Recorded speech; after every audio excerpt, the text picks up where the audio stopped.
रात के वक्त में एक लड़की गहरी नींद में सो रही थी। तभी उस लड़की का सिर धड़ से अलग हो जाता है। रूपनगर में सुबह होने के बाद किसी को कुछ समझ में नहीं आया कि ये मौत कैसे हुई। अगली रात वह मौतें फिर से होने लगी, सबकी वही हालत। पूरे गांव में लाश ही लाश सुबह मिलने लगी। तभी रूपनगर में एंट्री होती है राइस्टार की। वह गांव वालों के पास आया और कहता है, क्या हुआ, मुझे इतने सुबह सुबह क्यों बुलाया? उनमें से सरपंच कहता है, राइस्टार, इस गांव में भूत है, रात के अंदर पता नहीं क्या होता है। अगली सुबह 5-6 लाशें मिलती हैं, पता लगाओ ये सब कौन कर रहा है। राइस्टार के रोंगटे खड़े हो गए। फिर भी वह रात के वक्त में एक बाइक से पूरे गांव में चौकीदारी करने लगा। राइस्टार हर गलियों में फिरता रहा पर उसके कुछ हाथ नहीं लगा।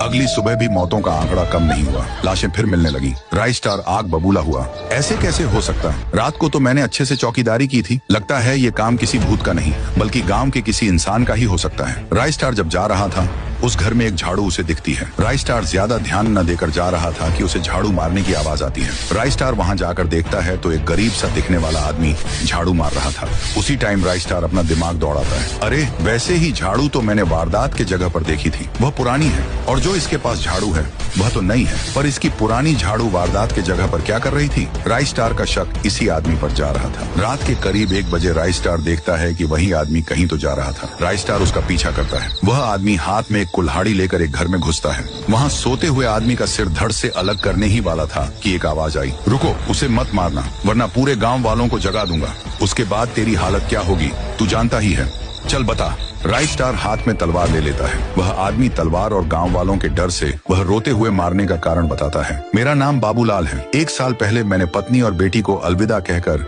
किसी काम के सिलसिले में शहर के लिए चला गया। वही मेरी सबसे बड़ी गलती थी। जब मैं घर लौटा, कमरे के अंदर मेरी आंखों के सामने मेरी बेटी लाश पड़ी हुई थी। जब मैंने अपनी पत्नी से पूछा, ये सब कैसे हुआ? मीरा बताओ, कुछ बताओ ना, ऐसे क्यों खड़ी हो? पत्नी सारी बात बताने लगी। आप जाने के बाद रात में चेहरे पर नकाब ढके 2 गुंडे घर में घुसे। वो लोग अपनी बेटी को गंदे नजरों से देख रहे थे। एक गुंडे ने कहा, ये जाने मन, चलना मेरे साथ, ये चले जाओ यहाँ से, मैं अभी बता रही हूँ। फिर उसने मुझ पर बंदूक तानी और कहा, अब जाओगी क्या? नहीं। उसने मेरी जान के खातिर उनके साथ जाने के लिए तैयार हो गई। वह दोनों अपनी बेटी को लेकर ऊपर चले गए। मैं वहाँ खड़ी कुछ कर नहीं सकी। वह दोनों उसके साथ गंदा काम करने लगे थे। मैं लोगों से मदद मांगने लगी, मेरी बेटी को बचाओ वरना वह गुंडे मेरी बेटी को मार देंगे। अबे चली जा यहाँ से, वह गुंडे बहुत खतरनाक हैं। मैं हर दरवाजों पर पहुंची, मदद मांगी। अरे अरे चली जा यहाँ से, मुझे पुलिस वुलिस के लफड़े में नहीं पड़ना का है।